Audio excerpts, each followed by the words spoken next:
Islanders, cruising is usually a great unifier. How many times have you and I cruised and we've met complete strangers who became friends? We hung out during the cruise. We added each other on social media. Maybe even we cruised again. Cruising has always been a great unifier. But one photo, one picture of a new ship is creating controversy. It's creating division. Some people see this picture. They love the picture. They say, take me there.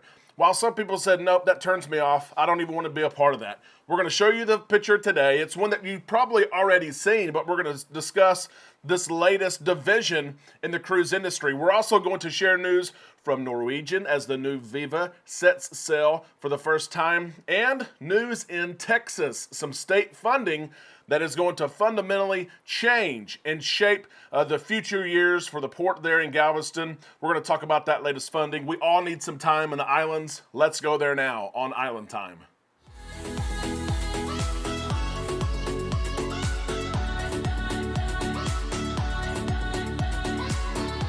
A big happy Thursday to all you Islanders. We hope that you're having a great day. We are on Island Time, and I am Derek. You know what to do. Let's drop those anchors and take some time to relax in the islands together. I'm going to break free from reality tonight.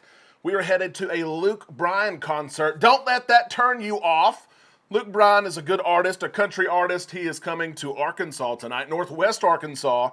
What's the last concert that you went to and attended in person, or your favorite? Let us know in the comment section below. Let's jump right into the cruise news. If you enjoy staying up to date with the latest in cruising and cruise news, be sure you're subscribed to this channel and that you ring the bell to receive those notifications when we upload content. Today we're talking about a controversial photo. I usually don't like controversy. I usually don't bring it in too much to the show. And while this is a controversial photo, it's not, there's no one real mad. This is not impacting anybody in a negative way, but there has been some controversy, and it just happens to be regarding Royal Caribbean's newest ship, the Icon of the Seas. Let's give a quick update here on the Icon of the Seas. She is well ahead of the project build schedule. She is ready to go. She is sailing January of next year from Miami, but don't be surprised when she makes a little tour to some other places that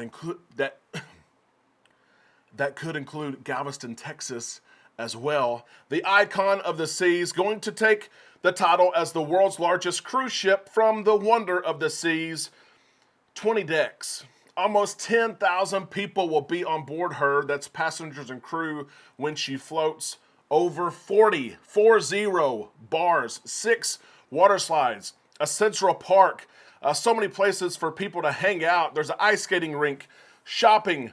There's a lot to do. And a lot of people are excited about this ship, whether or not you cruise Royal, if you just like cruise ships in general. You enjoy keeping up with new ships, what's going on, what's going to be on them. The ship is the most popular selling ship that Royal Caribbean has ever built. That's according to Michael Bailey. Listen to the size of the ship. Like I said, almost 10,000 people, 250,000 gross tons. You ask, how large is that? Is that big? Well, for comparison, for you Carnival lovers, their Carnival celebration is 183,000 gross tons, and the Icon is 250,000. She's huge. She's ready. When you look at her specs, she's offering more than ever before. She really is a floating city. I know that term has been used over the years, but she really is the closest thing to a floating city that we've seen. Now, you think that all of this would be positive, that cruisers across the industry would love this idea. But the one photo that Royal Caribbean has shared months ago, all of a sudden now is getting some traction. And some people are saying, oh, I love it. I can't wait to sail on her. And some people are saying, that's nasty. That's disgusting. Why would you even build something like that? Is she too big? There are people saying environmentally her footprint is too large. You have to remember, though, Royal Caribbean's doing everything they can. They're powering the Icon of the Seas by LNG, so they're lessening their footprint. Some people are saying almost 10,000 people on the ship. That's going to be a disaster at some ports of call, especially smaller ports of call. They can't handle 10,000 visitors in a day. That may be a fair argument, and there may be places where you get off the ship and it is more crowded than usual, those smaller ports of call. Some people are saying this: in the event of an emergency, it's going to be really difficult to evacuate, to offload, offboard 10,000 people. There may be an argument to be said about that as well. But some people are excited about the ship. I am one of those people.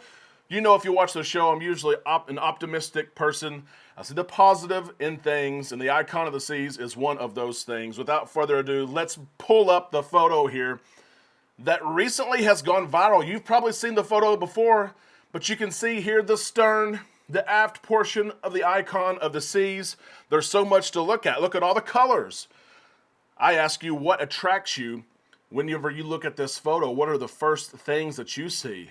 I see the amount of fun on multiple decks. I see the water park and those 6 water slides. I see that suspended pool. You see that? This is suspended pool there would be fun. It looks like a lot of fun to me, and I would hop on board today if I could. But some people look at this and they say, that's too much. That's too much to offer. That's too much to do. It's too many people. There are some people saying this ship should have never have been built. 250,000 tons? Really? That's where we're going to? I disagree. I think there's a lot of fun to be had. I commend Royal Caribbean for investing a lot of money and time being creative, thinking outside the box, looking at something different. Not everything will be positive. Not everything will be good. There are challenges. We just pointed out some of the challenges that will come with this vessel. But nonetheless, Royal Caribbean says, hey, I just want to remind you, people who say this is a bad idea, this ship is selling better than any new build ship ever. If you look at 2024 and you want to be on the ship, good luck to you. There are many sailings already sold out, and many that are left are the really expensive cabins at maybe $10,000 plus. Of course, if you want to quote, let us know. We can help you get on board. But there's so much to do. What do you think about this ship? What do you think about this idea from Royal Caribbean of building something this large? Do you think it's a good idea? Do you look at the picture and say, hey, there's a lot of fun to be had there?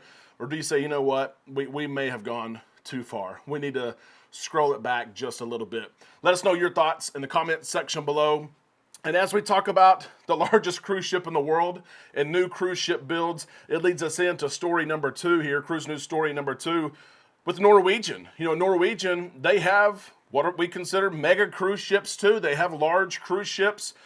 They've grown a lot over the years, but they've decided to scale it back. They have a new Prima class. Amanda and I have cruised on the Norwegian Prima. Had a great time. She was, of course, the first ship in the class. The Norwegian Viva is the second ship, and she is now sailing from Italy. That is the latest news from Norwegian. But it's interesting that Norwegian took this smaller ship approach.